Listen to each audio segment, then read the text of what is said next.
The Adventures of Huckleberry Finn by Mark Twain. Chapter 34. We stopped talking and got to thinking. By and by, Tom says, "Looky here, Huck. What fools we are to not think of it before. I bet I know where Jim is." "No, where?" "In that hut down by the ash hopper." "Why, looky here. When we was at dinner, didn't you see a nigger man go in there with some victuals?" "Yes. What did you think the victuals was for?" "For a dog." "So did I. Well, it wasn't for a dog." "Why?" "Because part of it was watermelon." "So it was. I noticed it. Well, it does beat all that I never thought about a dog not eating watermelon. It shows how a body can see and don't see at the same time. Well, the nigger unlocked the padlock when he went in, and he locked it again when he came out. He fetched Uncle a key about the time we got up from table. Same key, I bet. Watermelon shows man, lock shows prisoner, and it ain't likely there's two prisoners on such a little plantation, and where the people's all so kind and good. Jim's the prisoner. All right, I'm glad we found it out detective fashion. I wouldn't give shucks for any other way. Now, you work your mind and study out a plan to steal Jim, and I will study out one too, and we'll take the one we like best." What a head for just a boy to have! If I had Tom Sawyer's head, I wouldn't trade it off to be a duke, nor mate of a steamboat, nor clown in a circus, nor nothing I can think of. I went to thinking out a plan, but only just to be doing something. I knowed very well where the right plan was going to come from. Pretty soon Tom says, "Ready?" "Yes," I says. "All right, bring it out." "My plan is this," I says. "We can easy find out if it's Jim in there. Then get up my canoe tomorrow night and fetch my raft over from the island. Then the first dark night that comes, steal the key out of the old man's britches after he goes to bed, and shove off down the river on the raft with Jim, hiding daytimes and running nights, the way me and Jim used to do before. Wouldn't that plan work?" "Work? Why, certainly it would work, like rats a-fightin', but it's too blame simple. There ain't nothing to it. What's the good of a plan that ain't no more trouble than that? It's as mild as goose milk. Why, Huck, it wouldn't make no more talk than breaking into a soap factory." I never said nothing, because I weren't expectin' nothing different, but I knowed mighty well that whenever he got his plan ready, it wouldn't have none of them objections to it. And it didn't. He told me what it was, and I see in a minute it was worth 15 of mine for style, and would make Jim just as free a man as mine would, and maybe get us all killed besides. So I was satisfied, and said we would waltz in on it.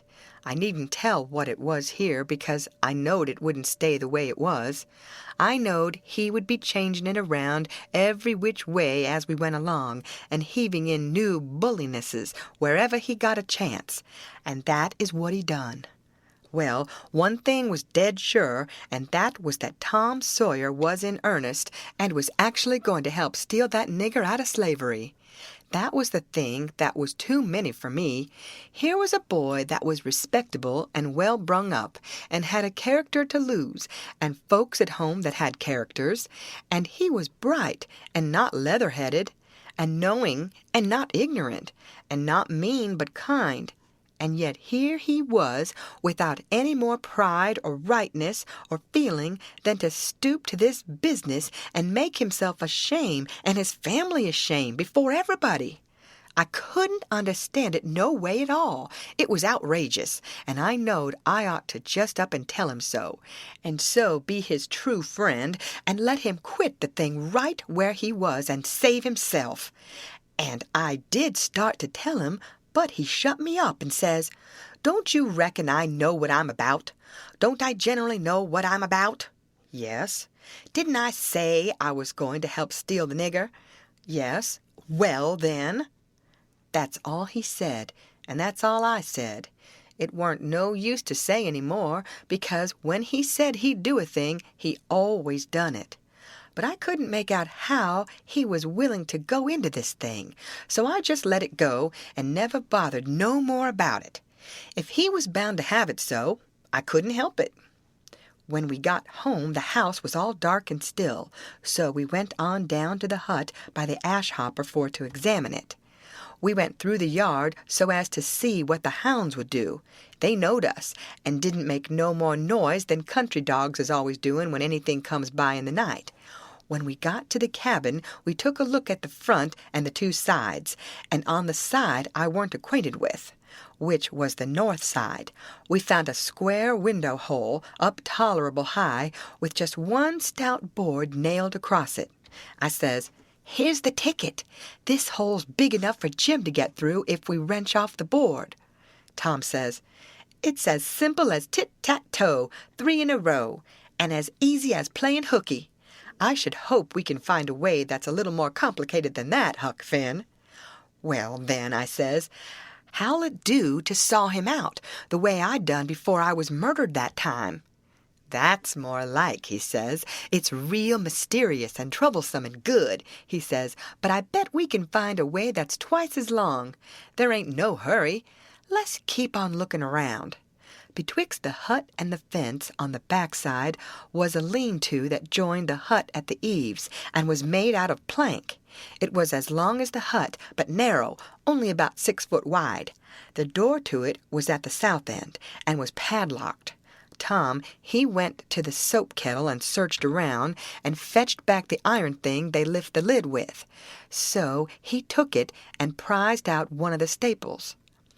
The chain fell down, and we opened the door and went in and shut it and struck a match, and see the shed was only built against a cabin and hadn't no connection with it, and there weren't no floor to the shed, nor nothing in it but some old rusty played-out hoes and spades and picks and a crippled plow. The match went out, and so did we, and shoved in the staple again, and the door was locked as good as ever. Tom was joyful. He says, "Now we're all right. We'll dig him out. It'll take about a week." Then we started for the house, and I went in the back door. You only have to pull a buckskin latch string. They don't fasten the doors, but that weren't romantical enough for Tom Sawyer. No way would do him, but he must climb up the lightning rod. But after he got up halfway about 3 times, and missed fire and fell every time, and the last time most busted his brains out, he thought he'd got to give it up. But after he was rested, he allowed he would give her one more turn for luck, and this time he made the trip. In the morning, we was up at break o' day, and down to the nigger cabins to pet the dogs and make friends with the nigger that fed Jim, if it was Jim that was being fed. The niggers was just getting through breakfast and starting for the fields, and Jim's nigger was piling up a tin pan with bread and meat and things, and whilst the others was leaving, the key come from the house. This nigger had a good-natured, chuckle-headed face, and his wool was all tied up in little bunches with thread. That was to keep witches off. He said the witches was pestering him awful these nights, and making him see all kinds of strange things, and hear all kinds of strange words and noises, and he didn't believe he was ever witched so long before in his life. He got so worked up, and got to running on so about his troubles, he forgot all about what he'd been a-going to do. So Tom says, "What's the victuals for? Going to feed the dogs?" The nigger kind of smiled around gradually over his face, like when you heave a brickbat in a mud puddle, and he says, "Yes, Mars Sid, a dog. Curious dog, too. Does you want to go and look at him?" "Yes."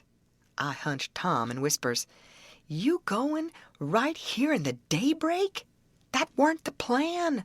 "No, it weren't, but it's the plan now." So drat him, we went along, but I didn't like it much. When we got in, we couldn't hardly see anything, it was so dark. But Jim was there, sure enough, and could see us, and he sings out, "Why, Huck, and good land, ain't that Mr. Tom?" I just knowed how it would be. I just expected it. I didn't know nothing to do, and if I had, I couldn't have done it, because that nigger busted in and says, "Why, de gracious sakes, did he know you gentlemen?" We could see pretty well now. Tom, he looked at the nigger, steady and kind of wondering, and says, "Does who know us?" "Why, dis yere runaway nigger." "I don't reckon he does. But what put that into your head?" "What put it, Dyer? Didn't he just this minute sing out like he knowed you?" Tom says in a puzzled-up kind of way. "Well, that's mighty curious. Who sung out? When did he sing out? What did he sing out?" And turns to me, perfectly calm, and says, "Did you hear anybody sing out?" Of course, there weren't nothing to be said but the one thing, so I says, "Nope, I ain't heard nobody say nothing." Then he turns to Jim and looks him over like he never see him before, and says, "Did you sing out?"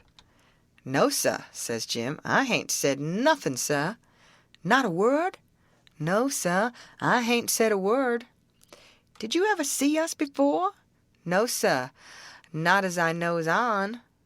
So Tom turns to the nigger, which was looking wild and distressed, and says, kind of severe, "What do you reckon's the matter with you, anyway? What made you think somebody sung out?" "Oh, it's the dad blame witches, sir, and I wisht I was dead, I do. Dey's allers at it, sir, and dey do most kill me. Dey scares me so. Please, too, don't tell nobody about it, sir, or old Mars Silas, he'll scold me, case he say dey ain't no witches. I just wish to goodness he was here now. Den what would he say? I just bet he couldn't find no way to get around it dis time. But it's allers just so. People dat sot stays sot.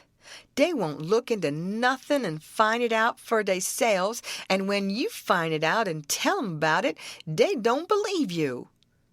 Tom give him a dime and said we wouldn't tell nobody, and told him to buy some more thread to tie up his wool with, and then looks at Jim and says, "I wonder if Uncle Silas is going to hang this nigger. If I was to catch a nigger that was ungrateful enough to run away, I wouldn't give him up, I'd hang him."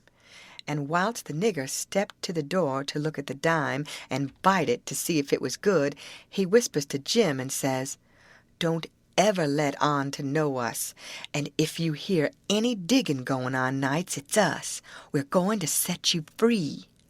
Jim only had time to grab us by the hand and squeeze it. Then the nigger come back, and we said we'd come again sometime if the nigger wanted us to, and he said he would, more particular if it was dark, because the witches went for him mostly in the dark, and it was good to have folks around then. End of chapter. Read by Lorraine Montgomery for Lit2Go on the web at fcit.usf.edu.